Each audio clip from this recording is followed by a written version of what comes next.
अस्सलाम वालेकुम। CS310 open source web application.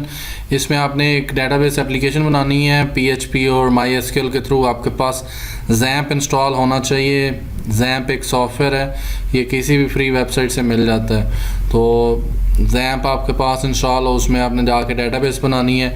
मेरी एक वीडियो है जिसमें how to create a database in MySQL, वो आपको पूरा सिखा देगी। आपने लाजमी डेटाबेस बनानी है और डेटाबेस का नाम आपने यूज़र DB रखना है और उसके अंदर आपने एक टेबल बनाना है जिसका नाम यूज़र इन्फो होगा। तो उसके बाद आपने ये कोडिंग करनी है जिसमें, और इसको कलर कम्बिनेशन आप कोई भी रख सकते हैं, कलर कम्बिनेशन में कोई लड़ाई नहीं है, वो उन्होंने नीचे इंस्ट्रक्शन में दे दिया है। Solution instruction, you will use simple colour background, use simple labels, लेकिन अलाइनमेंट टेबल की सूरत में होनी चाहिए, टेबल बनाए हों और गेट डाटा और सेट डाटा हो रहा हो और डेटाबेस में डाटा आ रहा है। तो मैं आपको आउटपुट पे लेके चलता हूँ और ये रही आउटपुट आबेद, और ये इसको रन करके देख लेते हैं। फॉर एग्ज़ाम्पल अभी मैं जल्दी से आपके सामने ये रन कर रहा हूँ, कुछ भी मतलब मैं लिख रहा हूँ ताकि आपके साथ चौथा रिकॉर्ड आ जाए। तो ये इस तरह है। I did MScs from VU। मेरा 12 साल से ज़्यादा एक्सपीरियंस है। I love to do in PHP and MySQL। बस थोड़ा लेट हो गया असाइनमेंट में, तो आप इसको बना सकते हैं। ये सिंपल है। इसकी कोडिंग अभी हम देख लेते हैं, लेकिन उससे पहले आप डेटाबेस देखें। डेटाबेस बनाने के लिए आपको PHP MyAdmin में आना होगा। यहाँ पे मैंने पहले ही बोला कि मेरी वीडियो देख लें, how to create database. Database पे क्लिक करें, यहाँ पे आके यूज़र DB लिखें, क्रिएट क्लिक करें और फिर यूज़र DB के अंदर आके आपने क्रिएट टेबल में यूज़र इन्फो लिखना है यहाँ, और कॉलम 6 कर देने और गो पे बटन पे क्लिक कर देना, और फिर उसके अंदर आपने ये कॉलम और उनकी डाटा टाइप रख लेनी है। इसके मैं स्ट्रक्चर पे आपको ले चलता हूँ। स्ट्रक्चर के ऊपर name, email, contact number, address, qualification, month या एक्सपीरियंस लिख लें। वार्चर डाटा टाइप सबकी सिलेक्ट कर लें, उनका साइज़ 20, 25, 30 जो भी रखना है आप रख लें। और लास्ट मंथ है उसका मैंने इंट रखा है क्योंकि न्यूमेरिक वैल्यू आनी है। तो ये एक डेटाबेस आपकी बन जाएगी। हाँ, ज़रूरी है कि आपको डेटाबेस इंपोर्ट करनी भी आती हो, कि डेटाबेस में जब आप यहाँ पे डेटाबेस में खड़े हैं तो यहाँ से आपने एक्सपोर्ट करना है। एक्सपोर्ट के बटन पे क्लिक कर दें और फिर गो के बटन पे क्लिक कर दें, क्योंकि ये डेटाबेस भी आपने देनी है। ये डाउनलोड हो के डाउनलोड के फोल्डर में आ जाएगी। वहाँ से आपने वो और PHP की जो फाइल है दोनों को ज़िप करके भेजना है। तो ये अगर DB ना भेजी तो तब भी नहीं है। तो कुछ गूगल से भी हेल्प ले लिया करें, यूट्यूब पे भी कैसे एक्सपोर्ट करते हैं। मैं जितना इस टाइम में बता सकता हूँ मैंने वो बताया। फिर भी कोई क्वेश्चन हो तो फिर या तो यूट्यूब पे सर्च करें कैसे डाउनलोड करते हैं, कैसे एक्सपोर्ट करते हैं, क्योंकि ज़्यादा टाइम लूँगा तो फिर आप लोग वीडियो नहीं देखोगे। इसकी 120-22 लाइनें हैं। यहाँ पे मैंने पहली लाइन पे अब आपको ले आया हूँ। PHP का कोड स्टार्ट करें और डेटाबेस कनेक्शन बनाना है। डिफाइन DB सर्वर, ये मैंने एक कांस्टेंट का नाम रखा है और ये उसकी वैल्यू रखी है लोकल होस्ट जो कि मेरा है। डिफाइन, और ये DB यूज़र, ये नाम बदल सकते हैं आप। रूट रखा हुआ है, ये नहीं बदल सकते, ये सारा कुछ XAMPP का है। और ये सिंगल कोटेशन है। पासवर्ड, डेटाबेस, अगर आपने यूज़र DB बनाई तो फिर यहाँ यूज़र DB रख लीजिएगा। ये सारा कोड आपको W3 स्कूल से मिल जाएगा, ये वाला कि आप नेट से फुल उठा लें, बस अपना यूज़र DB ला के यहाँ पे रख दें।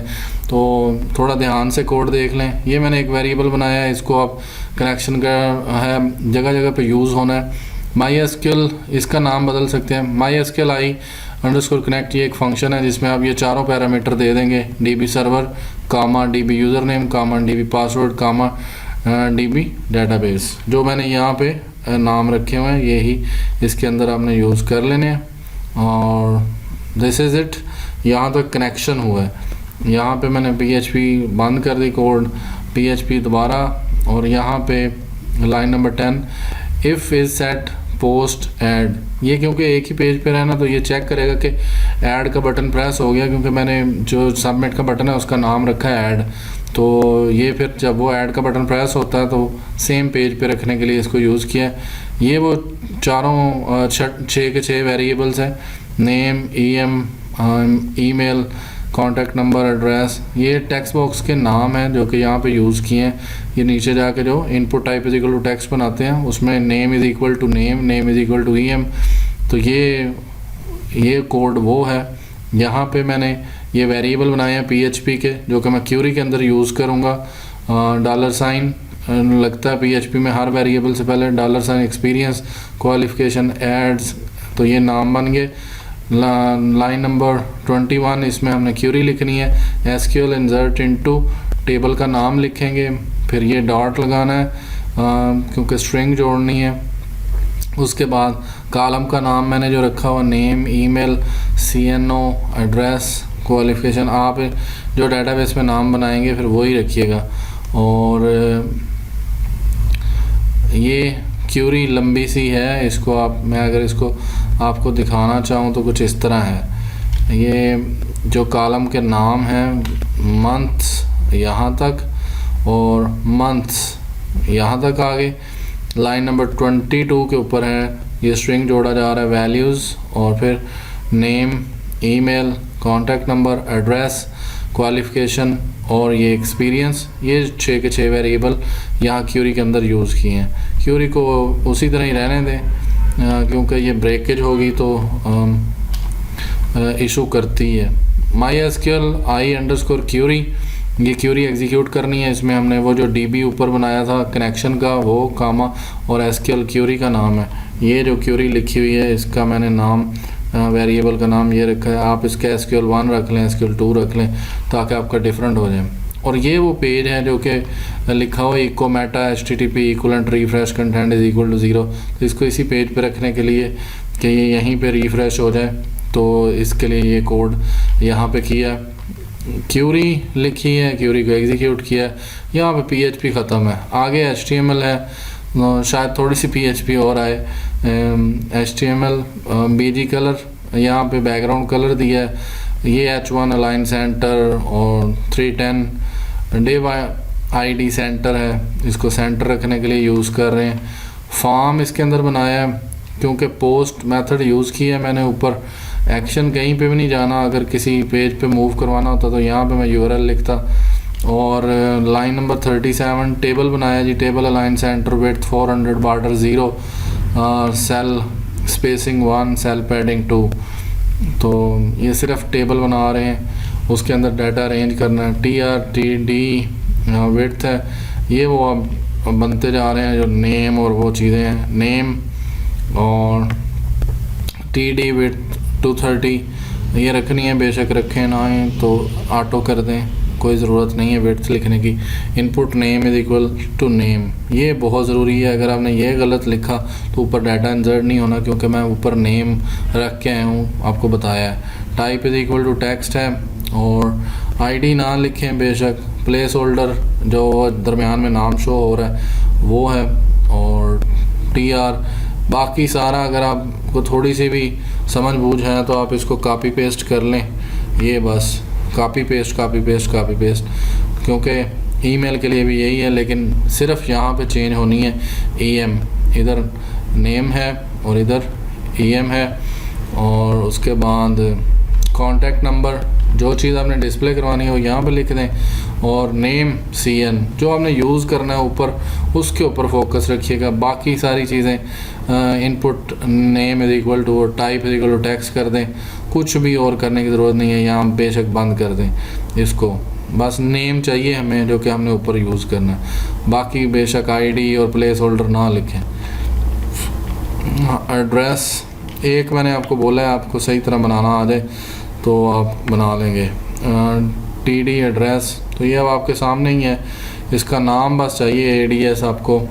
नेम जो ऊपर आपने यूज़ करना है। क्वालिफ़िकेशन के लिए जैसे मैंने कुल यूज़ किया है QUL, और एक्सपीरियंस के लिए मैंने EXP रखा है, तो आप XP रख लें, नाम बदल लीजिएगा। और ये इस रो को एम्प्टी रखने के लिए, थोड़ा स्पेस बढ़ाने के लिए यूज़ किया है। बटन लगाया है जी, बटन की कोडिंग देख लें आप। इनपुट टाइप, यहाँ पे एक चीज़ बहुत ज़रूरी है अगर आपने यूज़ करना है, class button name is equal to add, ये वो ऐड का वर्ड है। Line number 70 type is equal to submit, ID is equal to add, values equal to submit. तो ये ऐड वो है जो कि ऊपर मैंने चेक किया था कि अगर बटन प्रेस हुआ है ऐड का तो फिर वो रिफ़्रेश किए बगैर डाटा को शो कर दे।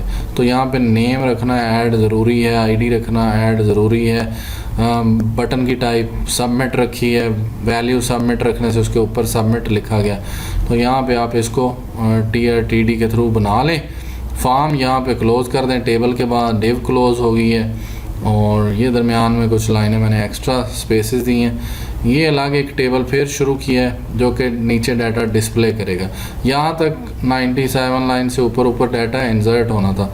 अब हमने डिस्प्ले करवाना है तो उसका कोड है ये table align centre border 2 width 800 border colour करना है तो करें, बेशक नहीं तो TRBG कलर टेबल रो की कलरिंग ये रखी है फर्स्ट रो की।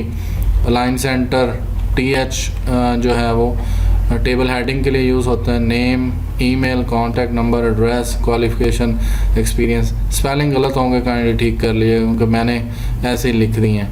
TH और TR को यहाँ पे क्लोज़ किया है, ये फर्स्ट TR बंद हो गई है। Line number 108 is important hair PHP code starts. PHP $SQL 1 रखा है मैंने, SQL ही रख लें तो कोई मसला नहीं है, या SQL 2 रख लें या मतलब कोई नाम चेंज कर लें, SQ रख लें क्योंकि ऊपर हमने SQL यूज़ कर लिया तो वो क्यूरी के लिए। SQL select static from user info, तो ये वो टेबल है कि वहाँ से डाटा सारा सेलेक्ट करके ले आओ। फिर उसके बाद क्यूरी को एग्जीक्यूट किया, MySQL I_query, उसमें DB का कनेक्शन और SQL 1 ये वाली क्यूरी पेस्ट कर दी है। ये क्यूरी आप डायरेक्टली यहाँ डबल कोटेशन के अंदर भी लिख सकते हैं, मतलब ये लाइन लिखने की ज़रूरत ही नहीं रहेगी आपको। इसको डबल कोटेशन से यहाँ से लेके इस जगह पे पेस्ट कर दें डबल कोटेशन में, तो इट्स ओके।